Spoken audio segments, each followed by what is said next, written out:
MA swim and safety presence. check the danger. අපි අර recovery position එකේ කතා කරා වගේම රෝගියාට ළඟා වෙන්න ඉස්සෙල්ලා අනතුරක් තියෙනවද කියලා බලනවා. check the danger. Area is clear. put the gloves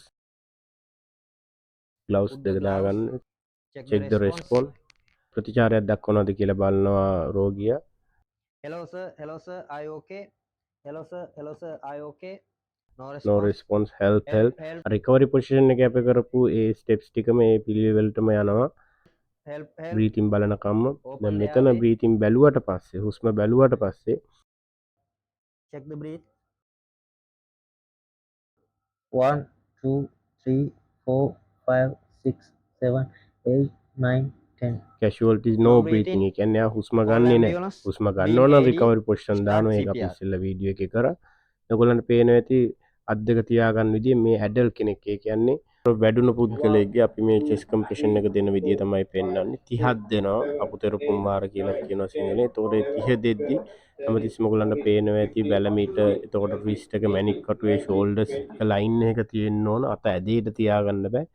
එතකොට අනිත් එක තමයි ඇඩල්ට් කියන එක අපි තීරණය කරන්නේ රෝගියාගේ සයිස් එක. ඒ කියන්නේ ප්‍රමාණය අනුව තමයි අපි ඒක තීරණය කරන්නේ. නැතුව වයස අනුව නෙමෙයි. ලොකු කෙනෙක් නම් අපි ඇඩල්ට් කෙනෙක් විදිහට තමයි CPR එක කරන්නේ. ඊට පස්සේ ඔයගොල්ලන්ට පේනවා ඇති අර හුස්ම දෙන විදිය. හුස්ම දෙන විදිහේදී ඔයගොල්ලන්ට පේනවා දැන් පොකට් මාස්ක් එක කොහොමද තියන්නේ කියලා. ඒ පොකට් මාස්ක් එක තියද්දි හැමතිස්සෙම අපි මතක තියාගන්න ඕන සීල් වෙන්න ඕන. ෆ්‍රෙෂ් වෙන්න ඕන මූණට. හොඳට සීල් එකක් තියාගන්න ඕන හුස්ම දෙද්දි. නැත්තම් හුස්ම දෙනකොට හුස්ම ටික ලීක් වෙනවා. එතකොට හරියට පෙනහළු වලට ඒ හුස්ම ටික යන්නේ නැහැ. ඒකට ඔයගොල්ලන්ට පේනවා ඇති හුස්ම වාර 2යි පපු තෙරපුම් වාර 30කුයි දෙන්න ඕන. 2 breathing 30 chest compression. ඕක තමයි කන්ටිනියු කරගෙන යන්න ඕන අපි. child CPR එකේදී ඔයගොල්ලන්ට පේනවා ඇති පොඩි ළමයෙක්ට CPR එක දෙද්දි chest compression එක නැත්තම් පපු තෙරපුම් දෙද්දි අපි තනි අත එක අතකින් තමයි දෙන්නේ. එතකොට pressure එක control කරන්න අනිත් අතින් අපිට ඕන නම් එයාව ඒක ඕපන් කරගෙන ඉන්න පුළුවන්. ඒතකොට මේ විදිහට තමයි child කෙනෙක්ට දෙන්නේ.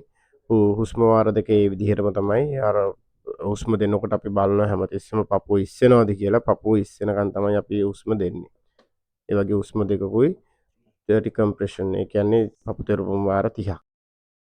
infant CPR එක කියන්නේ ලදරුවෙක්ට CPR එක කරනකොට ඔයගොල්ලන්ට පේනවා ඇති වීඩියෝ එකේ ක්‍රම 3කට කරනවා. බිම තියලා අපිට හුස්ම 2යි chest compression උයි දෙන්න පුළුවන්. නැත්නම් අතේ තියාගෙන දෙන්න පුළුවන්. නැත්නම් මේසයක් උඩ තියාගෙන දෙන්න පුළුවන්. අවස්ථාව අනුව ඔයගොල්ලන්ට කැමති විදිහකට CPR එක දෙන්න පුළුවන් ලදරුවෙක්ට දෙනකොට.